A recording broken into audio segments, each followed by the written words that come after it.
이 법사위가 이제 이번 주에 가동이 돼서 본격적으로 굴러가기 시작했고, 법사위가 어제 저녁 7시에 소집이 됐지요. 그래서 강경파인 최강욱 의원이 소위 위원으로 투입이 됐고, 그다음에 최거령 의원 중에 한 명인 김진표 의원이 법사위에 합류가 됐습니다. 그것은 안건조정위원회에서 이 위원장을 누가 맡을 것인가, 근데 관례가 최고령자가 맡기 때문에 김진표 의원이 안건조정위원회 위원장을 맡도록 하기 위해서 또 투입을 했습니다. 국민의힘 쪽에서는 유상범 법사위 간사가 이렇게 말했습니다. 법안이 일방적으로 통과되면 이재명 전 지사에게 가장 유리하다. 권성동 원내대표 긴급 기자회견을 열어서 검수완박 법안을 제출한 지 3일 만에, 휴일 빼면 고작 하루 만에 처리하겠다는 법사위 소위를 단독으로 소집했다. 국민이 피해를 보든 말든 기득권만 지키겠다는 것이다. 이런 말을 했고요. 그런가 하면은 더불어민주당 내부에서도 걱정하고 이 쓴소리가 적지 않습니다. 민주당 비상대책위원 조응천 의원 소속 당 전원에게 보낸 편지에서 이렇게 말했습니다. 검수완박 법안을 통해 범죄 피해자에게 불리한 법 개정을 하고 있는 것이다, 이렇게 규정을 하면서 내용 일부는 위헌 소지가 있고 법 체계상 상호 모순되거나 실무상 문제점이 발생할 것이 확실하다. 더불어민주당의 김혜영 전 의원도 이렇게 말했습니다. 국가 형사사법 체계의 대대적인 변화를 가져올 이런 법안에 대해 충분한 논의 과정 없이 국회 의석수만으로 밀어붙이는 것은 큰 혼란과 수사 공백을 가져올 것이다. 그런 혼란과 공백은 누가 책임질 것인가?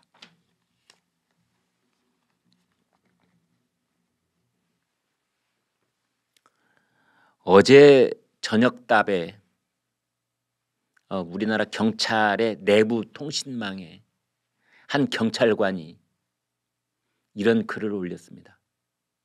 이거는 그러니까 어떻게 보면 검수완박의 가장 큰 수혜를 입을 수도 있는 그쪽 그 조직에 있는 경찰관이 올린 글이기 때문에 더 절실하게 다가옵니다.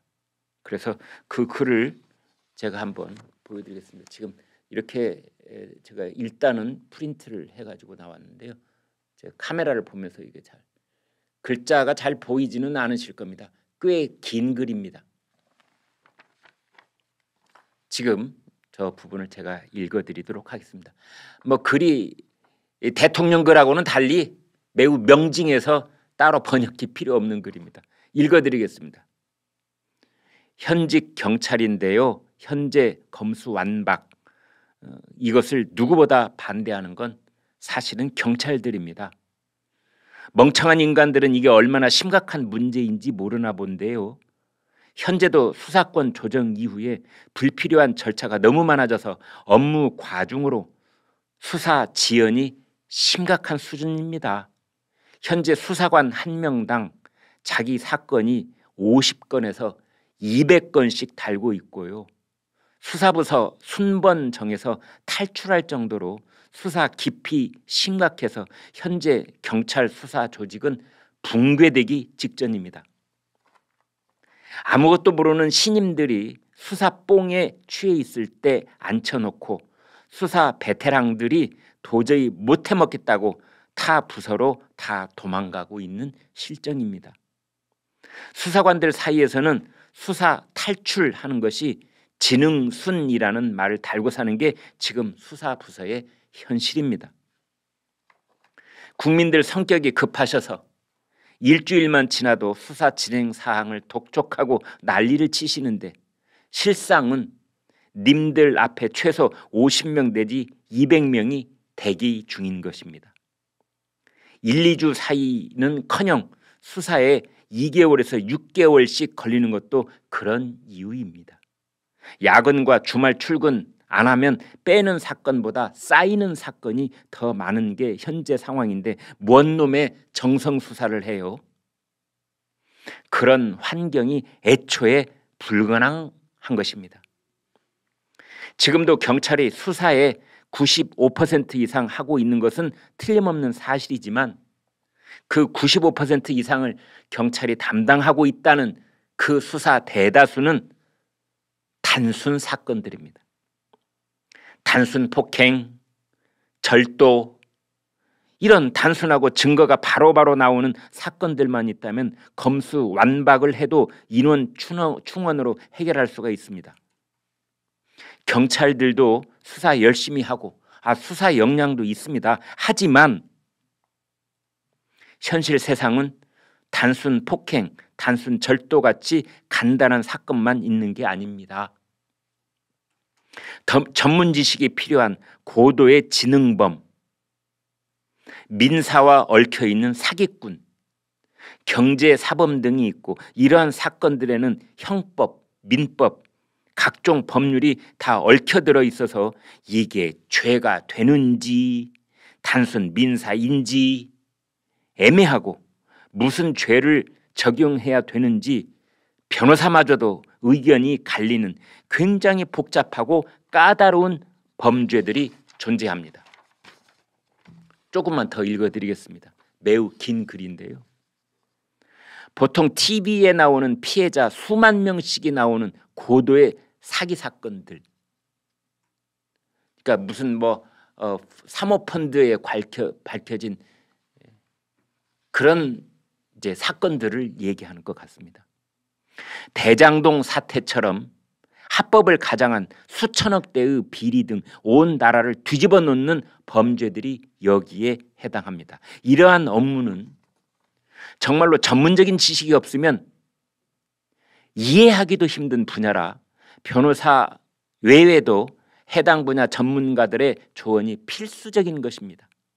이런 사건들 때문에 사시 패스한 똑똑한 변호사들, 검판사들도 각자 자기 전문 분야가 따로 있고 자기 전문 분야 사건만 맡을 정도로 법률이라는 게 복잡하고 광범위하여 해당 분야에 대한 공부도 많이 하고 전문가 자문도 참고하여 몇 년간 경험치가 쌓여야 그때서야 해당 분야 베테랑이라고 할 수 있는 것입니다. 그런데 경찰은 채용 때 형사법만 배운 채 들어왔고 이러한 복잡한 전문 분야의 영역은 보통 검찰에서 맡아와서 전문성이 부족합니다. 이에 반해 검사는 모든 분야의 법을 다 공부하는 법률 전문가이기 때문에 그런 사건들을 바라보는 시야부터가 경찰들과는 다르고 본인이 직접 공판에 참여하기 때문에 어디서 절차적 흠결이 문제되고 첨예한 대립각이 나올지 훨씬 아는 것도 볼 수 있는 것도 많습니다. 네, 이 이후로도 구구절절히 정말 구구절절히 현실에 딱 와닿는 얘기들이 많습니다. 여러분 검색하면 나오는 문장입니다. 한번 찾아보시지요. 그래서 현장에 있는 검사들이나 현장에 있는 경찰관들은 이 검수완박을 실시를 하면 얼마나 커다란 그러한 이 불편함이 터져 나올지, 얼마나 자가당착적 모순이 터져 나올지 훤히 알고 있는 겁니다. 이런 상황 속에서 그 이후로도 굉장히 중요한 얘기들이 많습니다. 수사를 현장에서 해온 경찰관들은 검수완박 말도 안 돼 그러고 있는데 현장을 전혀 모르는 지금 경찰 조직의 저 상층부에 있는 사람들은 수사 경력도 없지요. 이런 현장이 어떻게 돌아가는지도 잘 모르고 행정 분야에서만 이 줄다리기를 잘해서 타고 올라온 경찰 수뇌부는 검수완박 저희한테 넘겨주세요 할 수 있습니다. 지금 그러고 있다는 거 아닙니까? 네. 아무튼 이번 주 상당히 복잡한데요. 법사위가 이제 일단 더불어민주당 단독으로라도 굴러가기 시작하고 있고 대통령은 애매모호한 태도를 취하고 있고 지금 이런 상황 속에서 이번 일과 관련된 거의 모든 단체에서 이렇게 하면 안 된다라고 반대 의견을 내놓고 있는 그런 상황이라고 보시면 되겠습니다.